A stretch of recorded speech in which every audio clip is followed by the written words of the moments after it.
All right, welcome back, guys.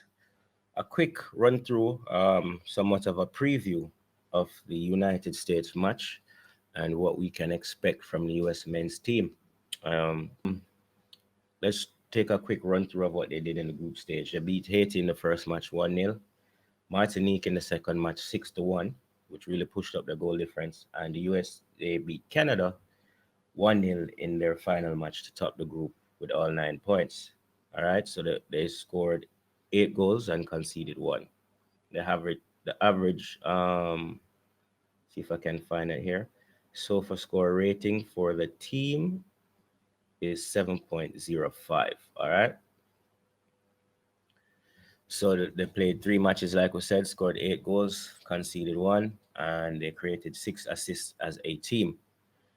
And their attacking stats read as follows: goals per game 2.7, helped by the 6-1 victory over Martinique. Apart from that, this was 1-0 over Haiti and 1-0 over Canada. Goal conversion rate is 25%. Penalty goals 0 of 0. Free kicks 0 of 1 attempt. Goals from inside the box 7 of 34. That's a lot of chances. Um, Goals from outside the box 0 of 7. So they haven't scored any outside the box. Left foot goals 0, right foot goals 4, headed goals 3. So they possess somewhat of an aerial threat there, starting to show from early. Let's see the rest of the stats confirm that. They have 3.3 big chances per game, and they convert 1.3 out of those. So they only need 3 shots, 3 decent chances to score a goal. Um, Jamaica stats are nowhere near that. We are very wasteful. Total shots per game 10.7. This is, I think we average something like 16 or 17 shots per game. So they're not getting as many opportunities, but they're capitalizing on them. And that could be, that can determine um, whether if we win or lose, because the ability to take our chances are key. So shots on target per game 6, shots off target per game 4.7, just under 5, successful dribbles 5.3, corners per game 6.7, and they hit the woodwork 3 times. I think we hit the woodwork once. They've had 0 counter attacks. Ball possession 58%, decent. Accurate passes per game 442, they average per game at 86.9%. Accurate in their own half 257 at 94.3%.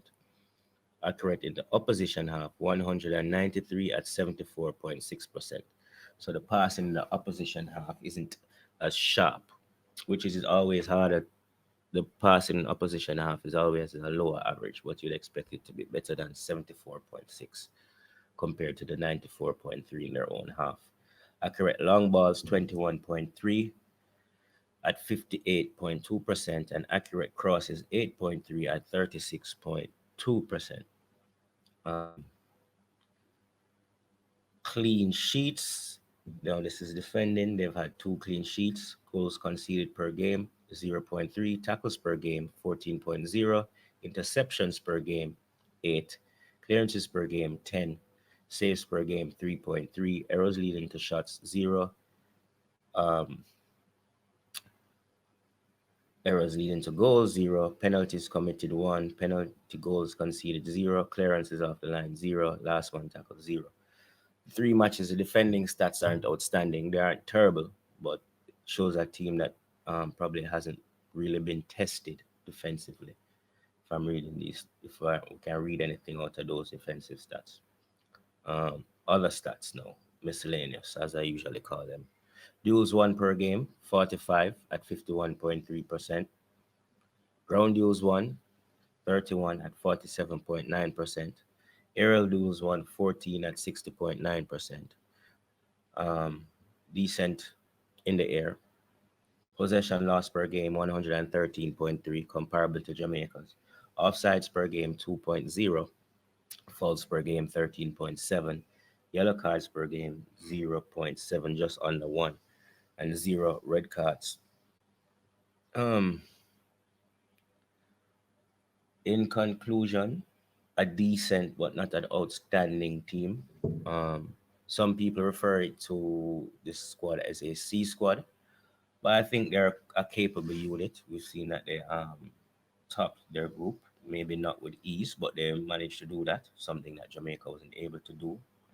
Um, a mentality, they have a winning mentality as a nation and as a team that really matters, and they aren't the kind of team that is going to go into their shell and approach Jamaica cautiously. They're going to want to play football, and I think we should probably try to engage, put the ball on the ground, and play football, and try to beat this team at football, because I do believe we have the better team in terms of individual players. Well, guys, that's my thoughts for now. Let me know what you think in the comment section. And remember to like and subscribe. We'll see you next time.